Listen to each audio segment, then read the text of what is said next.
오늘 우리에게 주시는 말씀은 신약 성경입니다. 마태복음 3장 13절부터 17절까지입니다. 신약 성경 4쪽입니다. 이 기록된 계시의 말씀을 살아계신 하나님의 음성으로 들으시기 바랍니다. 모두 경건한 마음으로 일어나서 이 말씀을 받겠습니다. 이때 예수께서 갈릴리로부터 요단강에 이르러 요한에게 세례를 받으려 하시니 요한이 말려 이르되 내가 당신에게서 세례를 받아야 할 터인데 당신이 내게로 오시나이까? 예수께서 대답하여 이르시되 이제 허락하라. 우리가 이와 같이 하여 모든 의를 이루는 것이 합당하니라 하시니 이에 요한이 허락하는지라. 예수께서 세례를 받으시고 곧 물에서 올라오실새 하늘이 열리고 하나님의 성령이 비둘기같이 내려 자기 위에 임하심을 보시더니 하늘로부터 소리가 있어 말씀하시되 이는 내 사랑하는 아들이요 내 기뻐하는 자라 하시니라. 이것은 하나님의 말씀입니다. 아멘.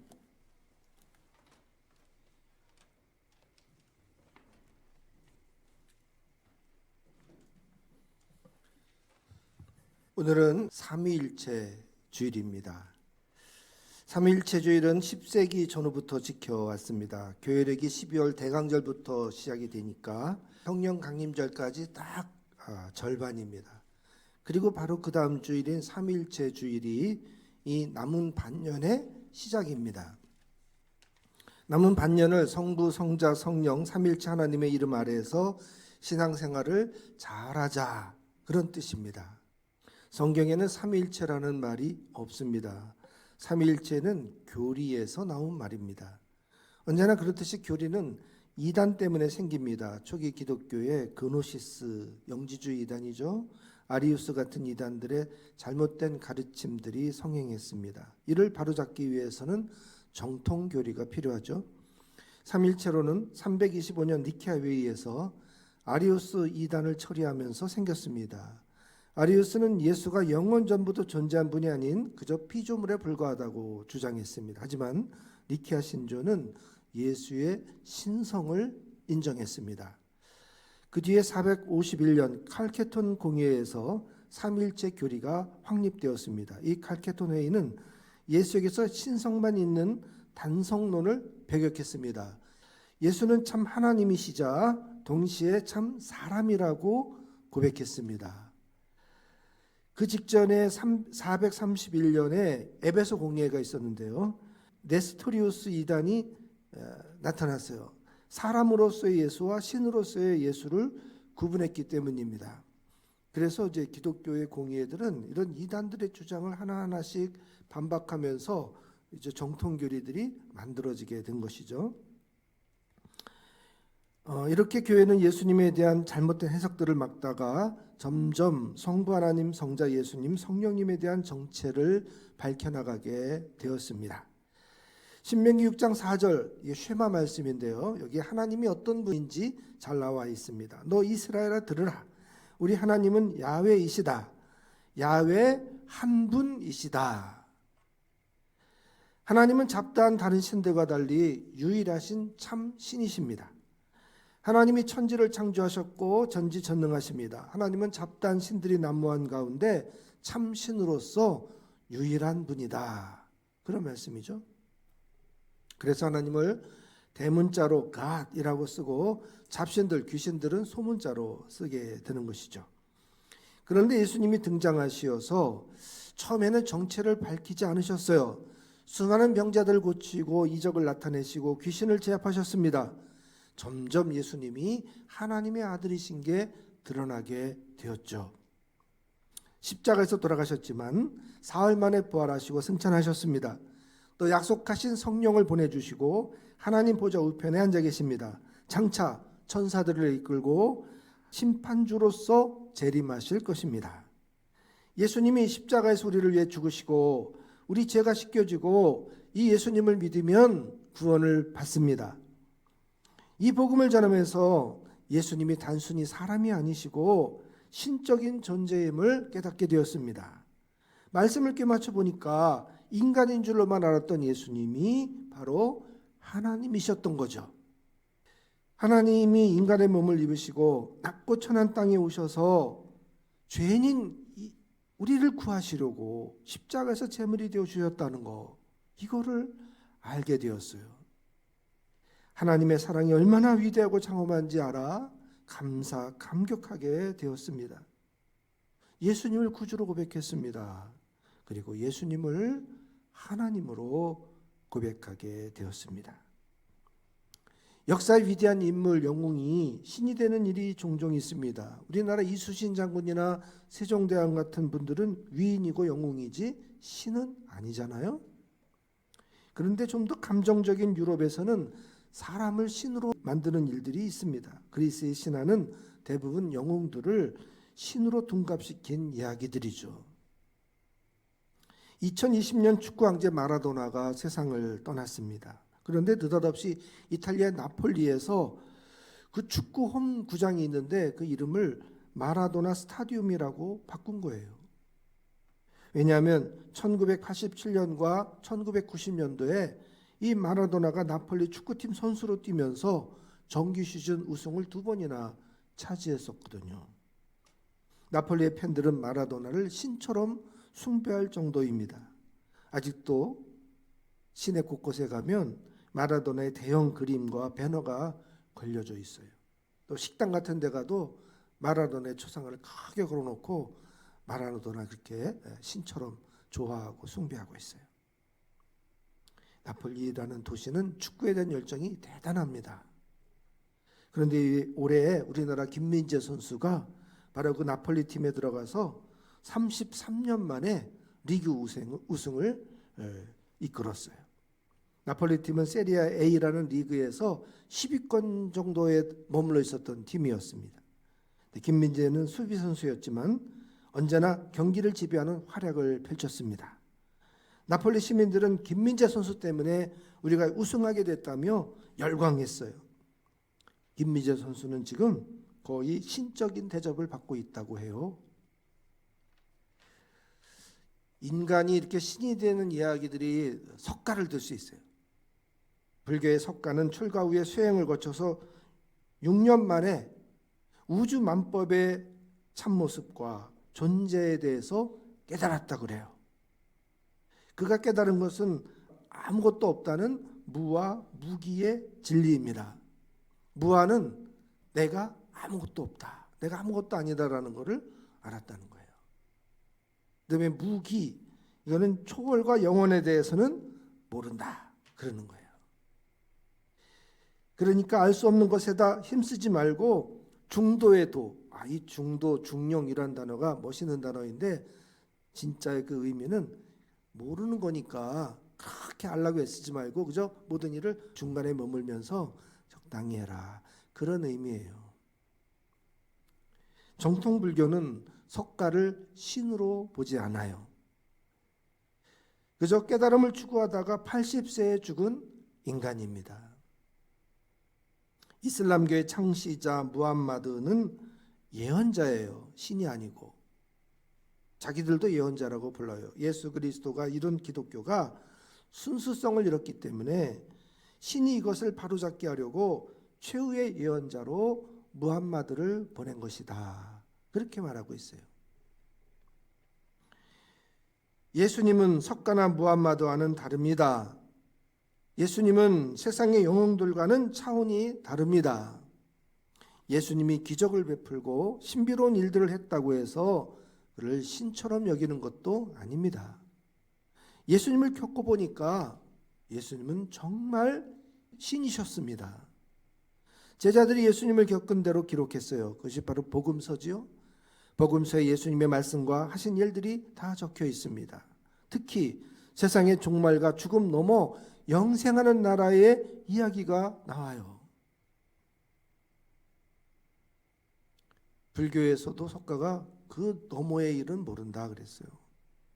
불교나 힌두교는 죽으면 다시 태어난다는 윤회를 믿어요. 그런데 이 윤회설은 석가가 태어나기 훨씬 이전부터 있었던 인도의 세계관입니다. 인도에는 이 신분 제도가 있어요. 그래서 이 윤회는 카스트 신분 제도를 합리화하기 위해서 만들어진 거죠. 공을 쌓아서 내세에는 좀 더 귀한 신분으로 태어나라고 부추기는 이데올로기예요. 자기들의 신분 제도를 좀 더 정당화하게 하기 위해서 만든 사상인 거죠. 석가는 깨달음을 얻어서 뭐라 그랬냐면 이 윤회의 굴레에서 벗어나라. 깨달음을 얻으면 즉 해탈을 하면 돌고 도는 이 탄생의 이 굴레에서 벗어날 수 있다. 그러니까 석가도 이 본래 있었던 윤회 세계관의 틀 속에 갇혀 있었다는 거죠. 그러나 기독교의 세계관은 너무나도 분명해요. 하나님이 창조로 세상이 생긴 시작이 있어요. 그리고 종말이 있는 것입니다. 그 후에 새하늘 새 땅이 펼쳐집니다. 거긴 하나님이 계신 천국입니다. 하나님은 이 천국에 드릴 자들을 구원으로 초대하십니다. 예수 그리스도를 구주로 고백하고 믿으면 되는 거예요.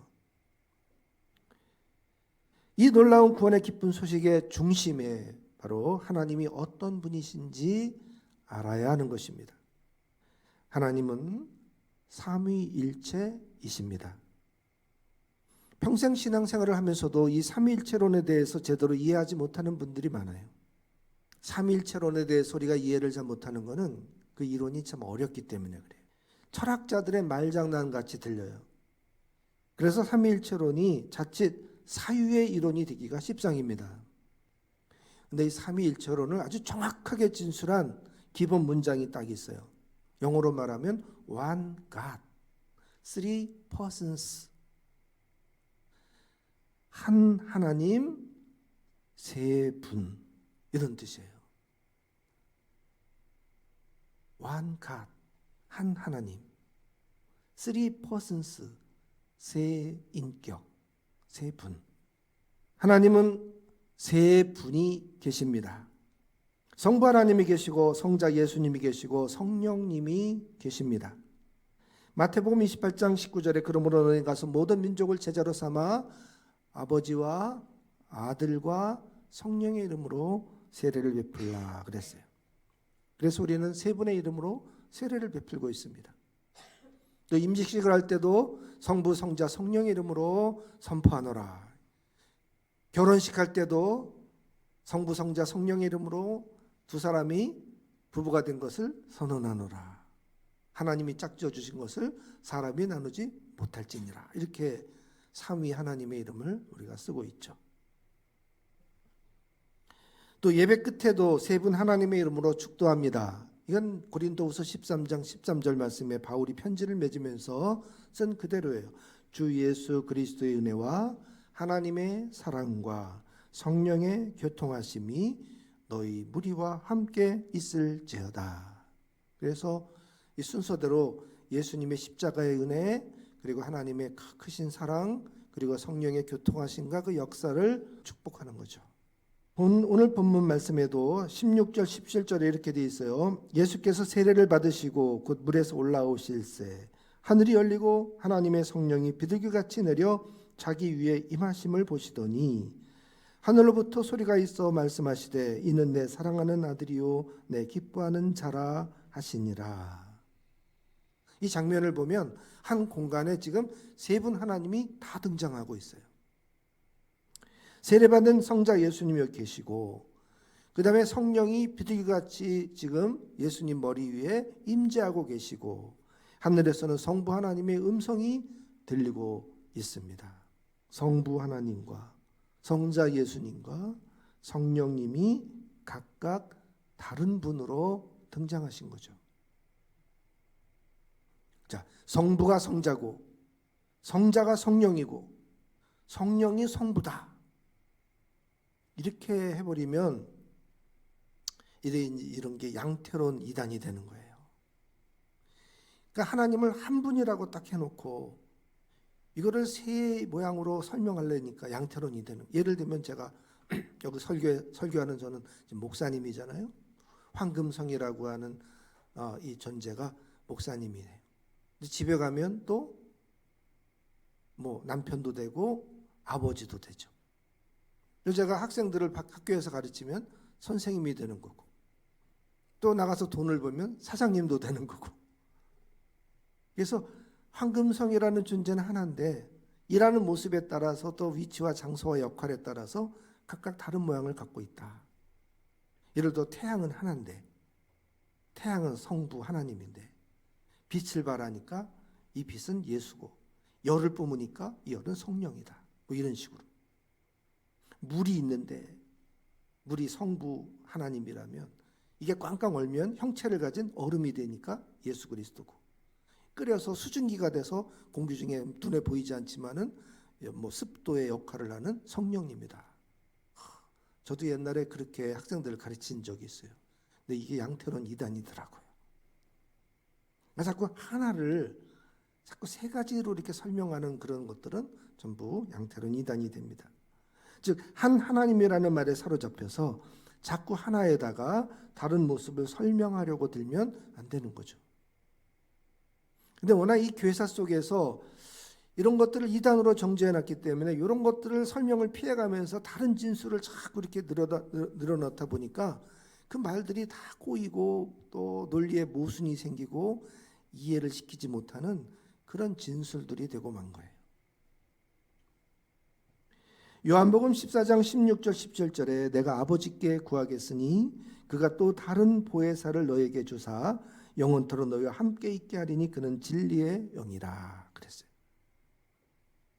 이 말씀을 보면 지금 성자 예수님이 이제 기도하고 있어요. 성자가 성부면 자기가 자신에게 기도하는 꼴이 돼요. 이건 말이 안 되죠? 모순이에요. 또 예수님이 다른 분, 보혜사 성령님을 보내달라고 지금 기도하고 있는 거예요. 나하고는 다른 성령이 있다고 지금 말씀하고 계시잖아요. 성자가 성령이면 이게 다른 보혜사가 될 수가 없어요. 그는 3인칭을 쓰면서 진리의 영이다 라고 설명해 주고 있어요. 성령이 예수님이면 나는 진리의 영이다 그래야죠. 그는 진리의 영이다 이렇게 할 수가 없는 거죠. 로마서 8장 26절에도 이와 같이 성령도 우리의 연약함을 도우시나니 우리는 마땅히 기도할 바를 알지 못하나 오직 성령이 말할 수 없는 탄식으로 우리를 위하여 친히 간구하시느니라. 여기서도 보면 성령님이 성부에게 간구하고 말할 수 없는 탄식으로 지금 기도하고 계신다는 거예요. 즉 성령과 성부는 다른 분이라는 거죠. 사도신경에는 아주 분명히 이것이 나타나 있어요. 예수님이 전능하신 하나님 보좌 우편에 앉아 계신다고 고백하잖아요. 성부 하나님의 자리가 여기 따로 있고 바로 그 옆에 예수님의 오른쪽에 자리가 따로 있어요. 특히 사도행전 7장 55절에 보면 스데반이 순교할 때 그 장면을 봐요. 예수님이 보좌 우편에 서 계시더라. 서 계신 것을 보았다고, 스데반이 보았다고 그렇게 고백하잖아요. 계시록에 보면 성령님이 그 보좌 한가운데 계시죠. 그래서 보좌에 성령님이 계시고 성부가 앉아 계시고 오른쪽에 예수님이 앉아 계시고 이런 장면이 계시록에도 그려져 있는 거죠. 기독교는 325년 니케아 신조와 381년 콘스탄티노플 신조가 공포되면서 삼위 하나님 즉 세 위격이신 하나님을 공포했어요. 하나님은 세 분이다. 이때 유대교와 완전히 기독교가 결별한 것입니다. 유대교는 여전히 신명기 6장 4절의 말씀을 붙들고 있어요. 거기 하나님은 한 분이시다라는 말씀이죠. 그런데 그 신명기 6장 4절 말씀은 하나님이 왜 한 분이라고 그랬냐면 세상에 가진 우상과 잡다한 귀신들, 신들이 있어요. 가득한데 그 신들 가운데 하나님이 진짜 유일하신 참신이시다. 이걸 강조하기 위해서 하나님이 한 분이시라고 한 거지 삼위일체 이론을 설명한 게 아니에요. 그런데도 유대교는 예수님을 성자로 인정하지 않아요. 예수님을 구주로 믿지를 않아요. 그래서 유대교와 기독교는 다른 종교예요. 우리 기독교 하나님은 세 분 하나님이십니다. 그렇다고 three gods라고 하면 안 돼요. three persons는 되는데 one God, three persons 이게 맞는데 우리는 하나이신 하나님을 이해해야 돼요. one God. 세 분이 어떻게 하나의 하나님이 될 수 있느냐. 이것을 이해하는 게 삼위일체론의 가장 핵심이에요. 요한복음 10장 30절에 예수님은 너와 아버지는 하나이니라 그러셨어요. 요한복음 14장 10절에 분명해요. 나는 아버지 안에 있고 아버지는 내 안에 계시다. 그래서 나를 본 자는 아버지를 보았거늘 어찌 아버지를 또 보이라고 하느냐. 히브리서 1장 3절에 보면 이는 즉 예수님은 하나님 영광의 광채이시오 그 본체의 형상이시다 그랬어요. 성부, 성자, 성령 세 분은 언제나 마음과 뜻이 하나다 그런 말이에요. 성자께서 성령께서 성부의 뜻에 맞춰서 순종하시기 때문에 겟세마네 동산에서 예수님이 그렇게 기도하셔요. 내 뜻대로 마시옵고 아버지의 뜻대로 되옵소서. 여기 보면 예수님의 뜻이 따로 있어요. 이 뜻은 뭐예요? 이 잔이 십자가를 지지 않고 그냥 지나가게 하는 거예요. 그러니까 예수님의 생각과 성부 하나님의 생각이 다르다는 거예요. 왜? 다른 두 분이니까. 그래서 예수님이 고집을 부려서 나 십자가 안 질래요 그래도 할 수 없어. 그런데 예수님이 성부의 뜻에 맞추잖아요. 그러나 내 뜻대로 마시고 아버지 뜻대로 하겠습니다 하고 언제나 예수님이 성부 하나님의 생각에 맞추기 때문에 그래서 성부와 성자의 이 모습이 하나가 되는 거죠. 성령님도 마찬가지고. 그래서 예수님의 뜻은 십자가를 피하고 싶었지만 성부 하나님의 뜻에 맞춰서 기꺼이 순종하고 십자가를 지신 것입니다. 삼위는 인격으로 세 분이라는 뜻이고 세 분이 또 하나라는 뜻입니다. 우리가 부부 일심 동체다 그러잖아요. 부부가 따로 떨어져서 사는데 언제나 마음이 같으니까 하나다 그런 뜻이에요. 그와 같이 성부, 성자, 성령 세 분은 언제나 하나이십니다. 우리도 믿음의 공동체를 하나로 이루어가야 하는 것입니다. 우리는 삼위일체로 일하고 계신 세 분의 하나님, 하나이신 하나님을 믿습니다.